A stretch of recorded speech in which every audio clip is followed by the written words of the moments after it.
Welcome back to Blue Rush, our New York Giants podcast from the New York Post. I'm Giant Super Bowl champ Brandon London, a.k.a. Him C at MetLife Stadium. I'm joined by my two-time Giant Super Bowl champion teammate, the great Lawrence Tynes, and the New York Giants beat writer from the New York Post, Paul Schwartz. Hey, fellas, we haven't done this in a long time. We got a victory edition of the podcast. How's everybody feeling about Sunday's win? Paul, you were up in the press box. You got a good look of it. Let's start off with you, man. Kick us off. How about those Giants? Look, they won the game. You don't apologize for winning a game. Scoring 14 points, you're going to win very few games in the NFL with that few points, getting shut out in the second half. But they didn't give up a lot of points, obviously. And look, we said this, right? Sometimes it's not how you play, it's who you play and where you play. And they needed this dip in competition. They really did, in talent level. We'll talk about some of the mistakes they made that ordinarily would not be enough for them. That would be too much for the Giants to overcome. But the Commanders were in town. They usually beat the Commanders. The Commanders made a bunch of mistakes themselves. And there you go. Not pretty, not elegant. Lawrence Tynes, I'm sure, loves any game with 18 punts in it. But No. look, they saved their season for now, and that's fine. No, I don't like punting. No, punting means we're not moving the ball, and I don't get to kick field goals. So no, I was very selfish when it came to the punter having a lot of reps in the game. That means you're probably not playing well either. You said there was 18 punts. Yeah, wow, 18 punts. Giants had 8, and the Commanders had 10. And there was a lot of really good punting in the game and wind, and we'll talk about fielding punts and things. But yeah, I mean, it was, I remember, this is how old, I remember Tom Coughlin getting up there before every Washington week on that Wednesday and going over the offense and defense. And then he would say, and of course, the left-footed punter, Tress Way, very still there. right. The left-footed punter, Tress Way. And there he was, the left-footed punter, Tress Way, all kind of slants and angles and, balls falling at the feet and through the hands of Giants players. So they won the game, though, I guess. So that's a good thing. I'm going to channel my inner Allen Iverson. We talking about punting. We talk about punting. Hey, a win's a win. Obviously, everyone's going to be excited about it right now because it's a much-needed win, Tynes. But was it more of a Giants won this game or the Commanders kind of gave that up? I think the Giants won it. I think they took it defensively. You couldn't ask for a better performance. Yeah. I mean, Dexter Lawrence, I think there were 6 sacks total. I mean, he was involved in every single one of them, I believe. If you think about him taking on double teams, one time he got triple teamed on a stunt there with Leonard to free him up to get him to the quarterback. So Dexter Lawrence was a one-man wrecking crew. The defense has really come alive. Take away the second half of the Dolphins game, they've played really good football. First half against Dolphins, Buffalo, obviously, to hold them to 14 points, and then, this outfit to 7. That's pretty good, a 3-week run, obviously. But there's a lot to fix on offense. The special teams turnovers, you can't have them. It seems like they've been doing this little ring around the roses for 2 years trying to find a punt returner, and they just can't find one. I mean, it's bordering on embarrassing. They had open tryouts in a live football game tonight. They had 3 guys go out there and field punts. And obviously with Slayton, and you know this, Brandon, T-Mac and Coach Dave's were like, hey, all you're doing is catching it. You're not returning it. Yep. You're not returning it. You're just catching it. And so that's not a good place to be. But listen, like Paul said, a win is a win is a win.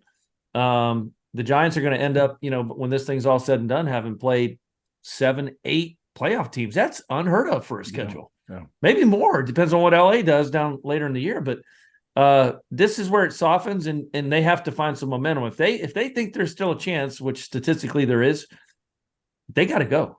Like they got to go. Like they got to build off this win, get some people healthy, and go stack some wins together. And it all comes off this defense. Like you said, just to build off of what you said, Tynes, this defense has been playing sort of lights out, but you can't give them their flowers because the offense hasn't been doing much. But you saw in that first half, Wink Martindale was dialing up cover 0 like it was 911, like it was nothing. Like he was calling, and you do that when you have confidence in the back end. Do you know the three corners who started today across the board? Tay Banks, Trey Hawkins III, and your boy Cordell Flott. That's two rookies and a second-year player going up against those receivers for the Washington Commanders and being able to hold up on the back end. I call him Cordell Slot. You called it. I said it. I told somebody today. Cordell I was Slot. like, I'm giving Tynes his flowers because he's been talking about Cordell Flott. He's a good player. He's been all over the field. All over the field. Yeah, he's a good player. The defense deserves a lot of credit. But, like you said, you can do that. And we talked about this on the pregame show. You can do that against a young Sam Howell, right? It confused him early. Yeah. They made some adjustments in the second half. You can't do that against all these veteran quarterbacks that are coming up down the road. But there are some young quarterbacks. And I think, Wink did a great job of knowing he could confuse this young player. So kudos to his unit. They played outstanding today. And on the defense, Paul, what takeaways you have about the defense? Well, the Giants came into the game with 5 sacks all season, right? 5 sacks all season in 6 games, and they had 5 sacks in the first half. Lawrence, you mentioned Dexter Lawrence. I wrote going into the game about Nick Gates, and look, the Giants had a chance to sign Nick Gates. They didn't really make a play for him. He got a nice deal with the Commanders. He started and played every snap at center for the Commanders. Former Giant. We all like Nick Gates a lot, but Dexter Lawrence, he from the first snap to second, from last, he was pushing him into that backfield. He had 2 sacks, as you said. He had his fingerprints on all 6 sacks, flushing them. And look, Sam Howell, a lot of the sacks were, 7, 8, 9, 10-yard sacks because Sam Howell keeps on going back. That's what these young quarterbacks do. You know what I mean? They don't set themselves. They don't, Tyrod kind of looks around, doesn't take a big sack. He goes down 3, 4 yards, Sam Howell back there. And, one guy, Nick McLeod, I thought played a really strong game. Yeah. He was good in coverage. And, look, Deontay Banks, I'm not going to go to say we got an emerging star here, but first of all, that interception was a difficult catch, right? I mean, it was really a receiver catch, right? Almost, over the shoulder catch, fading back on the ball. He just plays play after play after play. First career interception, gave the ball to his mother, who was at the game. His parents are at every game. Without Adoree Jackson to hold up like that, look, it wasn't the Miami Dolphins. I get it, but Terry McLaurin is a really good receiver, really good. And they held him down nicely. First half, basically nothing. Tay Banks, he looks like a first-round draft pick, doesn't he? He looks like a first-round draft pick cornerback, and that's a good thing. They need to keep Adoree on the sideline. To me, you have young ascending players like McLeod, Flott, and Hawkins, and obviously Banks. You're better with these young guys in there. I think Adoree's not an ascending player like these guys. I think he's actually a descending player. And so I'm fine with Adoree Jackson not playing another snap the rest of the season, to be honest. Well, I think you got to be careful with that. Like I said, this is not being careful. I'm just spitting facts. Nope. This is the Commanders. You know what I mean? They're going to face teams with better passing attacks, better quarterbacks. Adoree still is smart. He still is fast. Look, I mean, the more the merrier. You know what I mean? In my mind, you don't just put him on the side and don't play him. Look, they've had so many injuries at so many positions that, if you can get a guy like Adoree and he can play, you can mix the other guys in, no question. They need to keep him out of the slot, though. Like that experiment is a failed experiment. Okay, I don't disagree with that. Yeah, I don't disagree. I think that's where I'm judging his play is based off the slot. Like, yes, he's an outside corner, but Flott has obviously solidified that position and where he feels most comfortable, and he's growing more and more comfortable. You can tell by the way he's playing. So that's actually. So do you bump Trey Hawkins? Or do you allow? I don't know if Trey's your fourth corner or maybe your fourth guy, and then McLeod gives you some both, right? Can he play? I think he can play both safety and corner. So I like McLeod. He's a big body, really good special teams player. But yeah, he has a role. It's all kind of coming together. You almost hate to say this too late, right? 1-5, such a big hole, and you hate to see it, but crazier stuff has happened, right? If they can get healthy and get some pieces back, yeah. We'll see. Offensively, I'd like to talk about offense too, if you guys don't mind. Yeah. Let's Riverside that because Tyrod Taylor, obviously, Paul, we're in the media.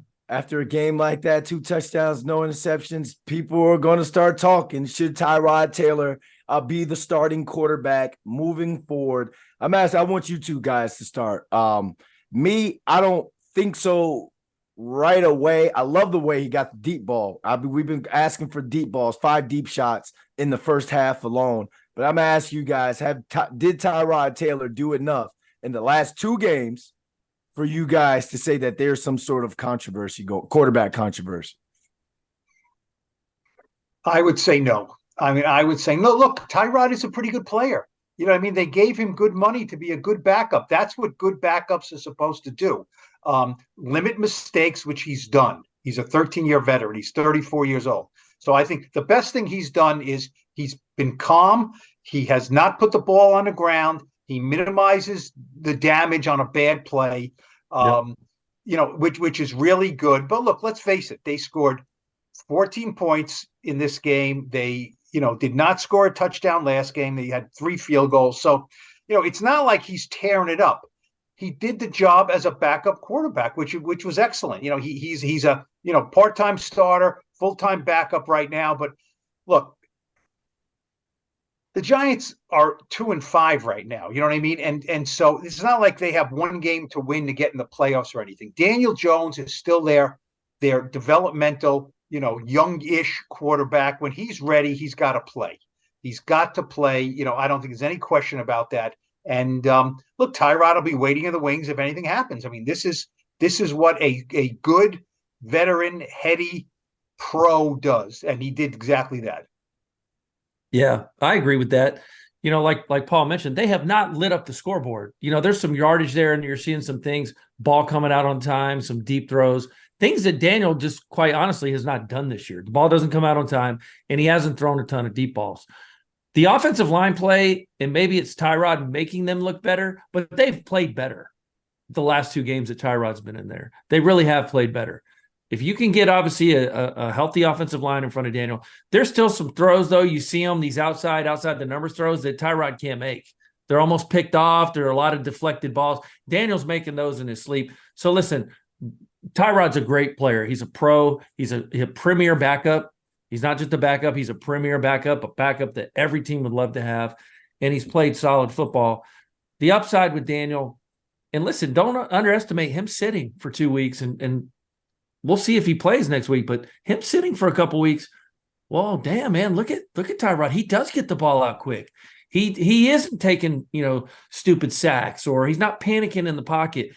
Sometimes you just need to be grabbed by the shirt and shaken and say, look, this is how you do it, dumbass, without saying that. Like, they're not going to say it. But sometimes that opens your eyes up to it. Now, will he revert back to his old bad habits? Maybe.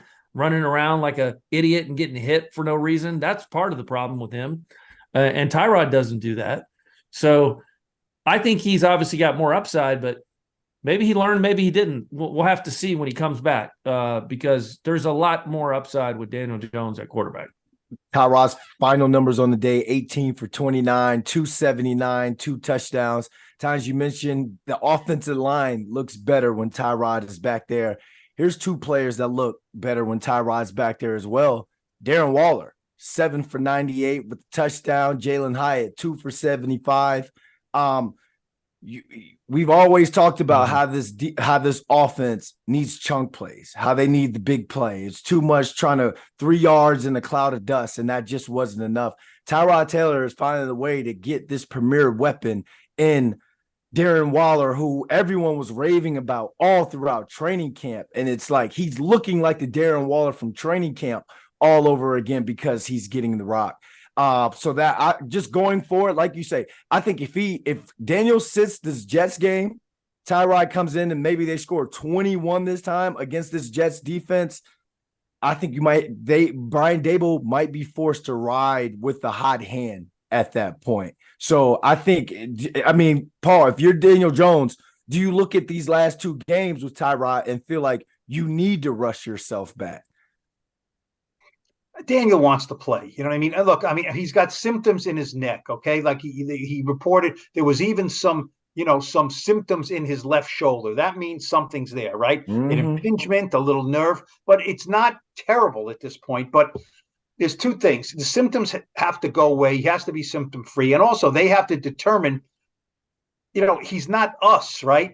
He's a player who's going to, get hit and have to run and maybe be a little more careful, but he's going to get sacked. He's going to have to run for first downs, things like that. So they have to look at it and say, he's not in tremendous peril to get hurt worse if he gets hit once or twice.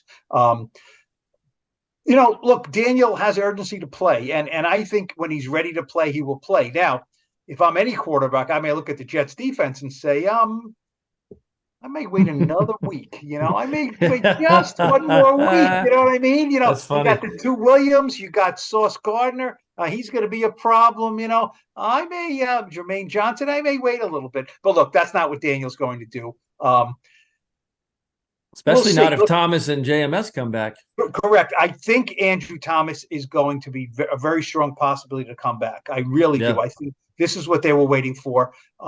Very, very, once he had the setback before the Seahawks game, they were like, okay, we're shutting him down till he's fine. John Michael Schmitz, I don't have a better feel for. I think there's a chance. Look, and he'll make any quarterback better, and then you can start getting to that, what we want, which is Pugh. I asked Pugh today after the game because somebody asked him about playing left tackle again, and he said, "Look, I'm just an employee here. I do what they tell me. I don't argue. I do what they tell me." Look, he doesn't want to play left tackle. He doesn't. I wouldn't either. He came here to play left guard. So I said, let me ask you something. If they come and ask you to play left guard, will that be okay with you? And he said, yeah, I think that would be okay with me. Yeah. So, once you got that, then it was interesting what they did, right? They put Tyree Phillips, so I thought held up okay, right? Fresh. Played well. Right, fresh off the Eagles practice squad. Now he started 5 games for the Giants at right tackle last year, so they had him in there, and they wanted Glowinski next to him to help him with the calls and the verbiage because he has not been around. And then so they flip him and McKeithen. McKeithen's more comfortable on the other side. They move McKeithen to left guard because they want Justin Pugh's presence next to the younger player, so they flip-flop the guards. So the guy that's been there for 2 weeks helped the guy that's been there, and then the guy that's been there for 3 days. Hey, the two starting tackles were added to the roster last week. The last 2 weeks. Yeah, I mean, Pugh was on the practice squad. Well, right, technically, yes. He was added to the roster last week. So this, look, there are reinforcements coming, and I think it will be better. It would be great if John Michael Schmitz could come back and play center, because then Bredesen could play guard, and we think he's the best guard on the team. So that would work out. So flowers to, obviously, Waller on National Tight Ends Day, the 4th Sunday in October, 7 for 98 and a tud. Yeah. But we got to talk about Saquon's fumble. Yeah. Whether it was or wasn't. Yeah. First fumble since 2019 that he lost, guys. He's only lost 2 fumbles in his career. He's only fumbled 5 times in his career, and he's only lost 2 of them. It is what it is. That play could have went either way. I think it was out. I know he hates it happen, but not a big worry there. We got to talk about the punt returners. Yeah. This is unacceptable. As a special teams guy, we always had Dominic Hickson. We had Ahmad Bradshaw could do it. And realistically, I mean, Dominic probably did it my whole career I was there. Like, he was so sure-handed. Could make some plays. He wasn't just a guy who could catch the ball. But you run out there, Gray. Gray has looked horrific all year. Made me nervous just from my TV set. And I don't know what they see in practice. I know they say all the right things. But I'd love for T-Mac this week just to say, we need to fix it. Don't say this guy's good in practice. Don't say this. You need somebody. That should never be like Davil's going to be up at night thinking about that. Right? That's one thing that's going to keep him up at night. And you can't have Slayton back there. You can't have any of your starters back there, but maybe you have to. But there's got to be a kid. You got to have somebody. I mean, Eric Gray looked terrible on the first one, right? Terrible. One, and then and he actually left the game with a calf injury, right? So they fielding a punt. So I mean, I don't think he would have gone back to the third one anyway. You can't put him back there again. Yeah. So he left, and then Sterling Shepard. I think in our minds we think, well, he can do it. He's never returned a punt in his NFL career. He's been back there, but he doesn't do it. So, he's not a special teams player. You think of, because he's a reserve now, he's not a special teams player. He's back there in practice, yes. Boy, he looked rough right from the start. Is Pimpleton still on the roster? No. No. The young kid from who's I don't know the practice squad. They cut him. Jamison Crowder was the guy that was. Well, yeah, we talked about that on the pregame show. But I'm saying I remember not a young guy with some punt return ability. Yeah, early in Amani Toomer's career, they were looking for a punt return. Now, you guys know Amani, right? The leading receiver in Giants history. He does not have the qualifications you would think to be a punt returner, right? He doesn't have that sudden, he's a long strider, things like that. And they had him returning punts, and they just said, catch the ball. Catch the ball. It's the most important part. You shouldn't have to worry. Which he always did. He always caught the ball. This is 2 years. This has been going on too long. Like Richie James, God bless him, was fine, but he had his issues with fumbles and things like that and catches. Yeah, you've got to find a guy who can do this, man, and has confidence. Look, it gave them their first touchdown, right? It gave them their first touchdown. And kept them in the game. Changed the momentum. It kept them in the game. There's no question. Look, if you think of the things that, we think of a team like the Giants who are completely on the margins, right? They have no room for error. So Graham Gano misses a 42-yard field goal. I know it's windy. It happens, but those are lost points, It's not blame. It's a fact. 42-yard field goal, he hits what? 98% of the time? He missed it. Okay, he missed it. That's points. Kayvon Thibodeau. He dropped a punt too. Yeah. I mean, that is. It looked like a punt. It's like there's pressure. I mean, Howell throws that thing. You talk about throwing the ball up for grabs, right? Can I defend him for 1 second with the football? That ball was like, I don't know how you're going to. It was doing this. Like he's used to catching spirals. Who's used to? He's not used to catching anything. They do ball drills. That thing was like X ball. Like, you know what he did too? He looked up too. If you see him, he said, "Oh, I got a touchdown." Well, he said, I looked up and I saw green grass in front of me. He had the touchdown last year against them. And he said, and the ball hit me in the stomach. Oh, I mean, that, we were talking to Kayvon, and, there was a few people around asking about the sacks and about this. And somebody asked him about the drop. And he says, "Oh, I knew that was coming." And he was fine. He explained it. But as he's talking, Brian Daboll is walking through the locker room. So he's walking this way. And I didn't see what Daboll motioned or said to him, but Kayvon's talking, he's tall, he's looking, he looks over, he says, "Yeah, I know, Dabes. I know. I'm sure Daboll said something to him like, absolutely, catch the freaking ball." You know what I mean? So you have a missed field goal. You have a missed pick six. I mean, there's no question. You have, Sterling Shepard handing him a touchdown. You have Saquon fumbling when they don't need a touchdown there, right? It's just a field goal. It's 17-7. You can run two it 3 scores. times. Yep. You go 2 scores. In this game, it's like 5 scores, right? The way this game is going, and he fumbles. And look, it's as you mentioned, Lawrence, he's not a fumbler. Never puts the ball on the ground. He's fighting for a couple of yards. He gets pushed backwards. That was rough. They easily could have folded and lost because of that. And then, the Commanders do come right down the field. But, luckily, did you have a chance to visit with Saquon after the game? Yeah. How's his left arm? What did he say? He didn't say anything really about it. So elbow looks like an elbow. Yeah, but he didn't really say much about it. So, and I didn't see anything on it. It's when he got hit early in the game out of bounds and he had to brace himself. Remember that real early in the game. Saquon said that both Brian Daboll and Joe Shane spoke to him this past week with the trade deadline coming up. And he didn't say, "They told me they're not trading me." But I think they assured him, "We're not looking to trade you." You know what I mean? I don't think any GM ever says, "I guarantee you we're not trading you." Because you can't. You can't say that. Someone may offer you the world. And Right.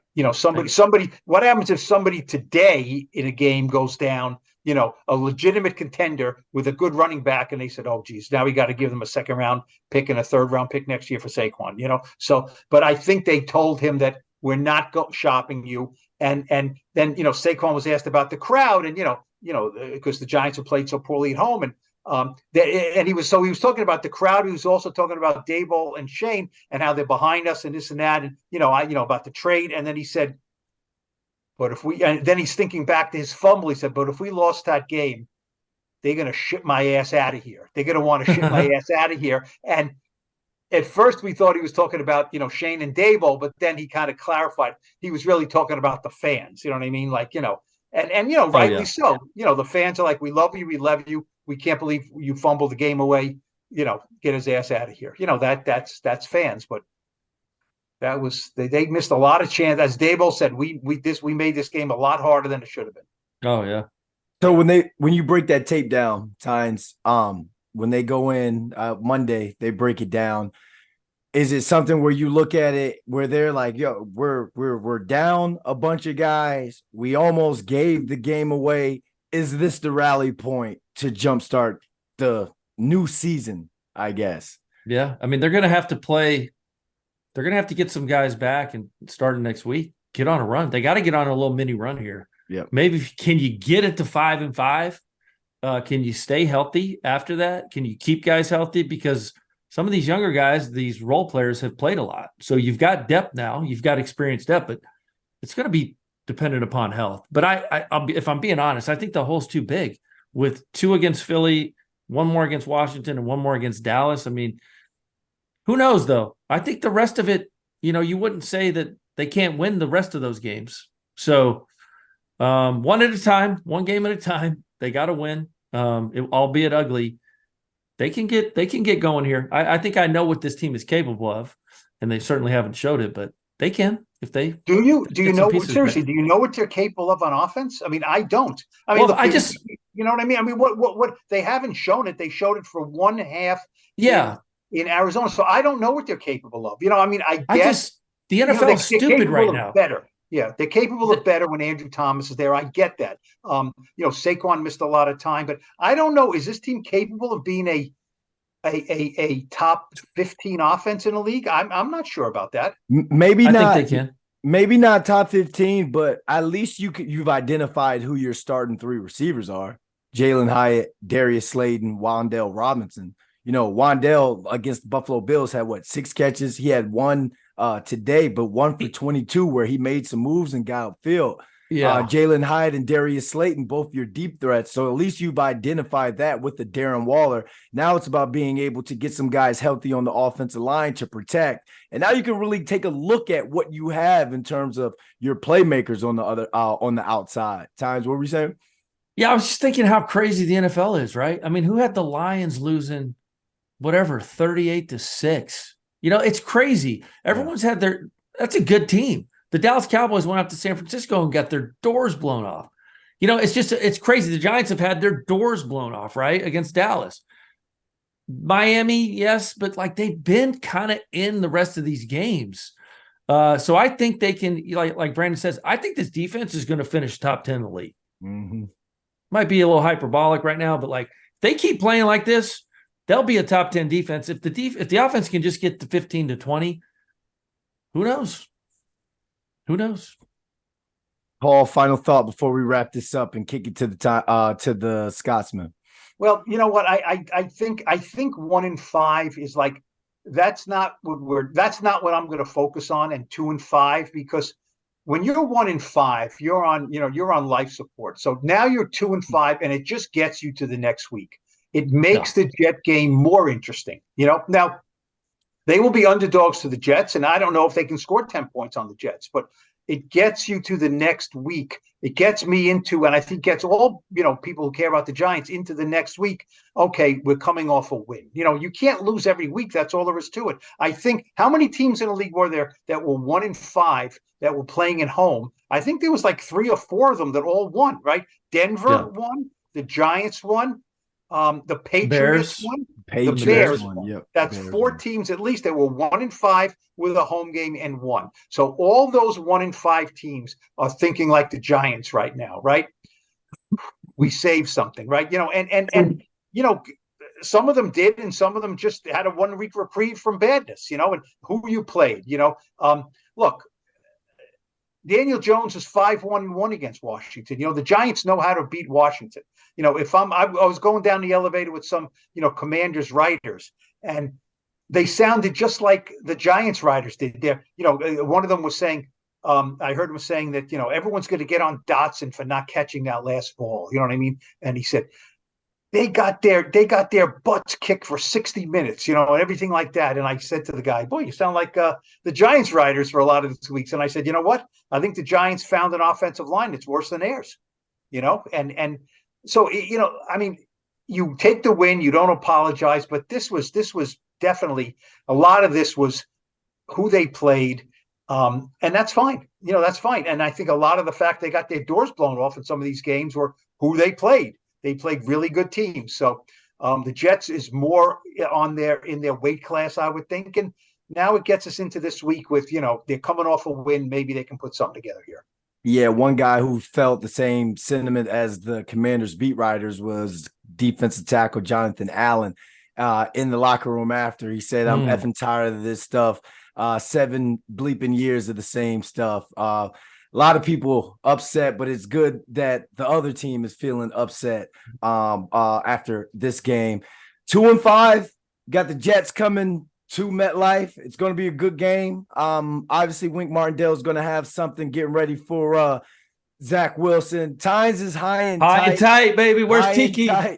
Where's Bradshaw? Where's Brandon? High and tight. High and tight. The Giants come away with the win. If I'm channeling my inner Dumb and Dumber, so you're saying there's a chance. Now let's hear from the Scotsman. And that says cheerio to episode 159 of Blue Rush, our New York Giants podcast from the New York Post. Thanks to Andrew Hartz and the intern, Mason Verdecchio, for producing the show. Subscribe to Blue Rush on Apple Podcasts, Spotify, or wherever you get your pods. Watch full episodes by subscribing to the New York Post Sports YouTube page. There's that tongue twister again. Just follow the Blue Rush playlist. Give us a wee thumbs up and comment below. Have the Giants turned their season around, and will they be able to take down the Jets next weekend? For Brandon London and Paul Schwartz, I'm Lawrence Tynes. We return for our Blue Rush preview podcast on Thursday to preview the Giants matchup with those bloody Jets. Thanks for listening to Blue Rush, folks. Cheerio!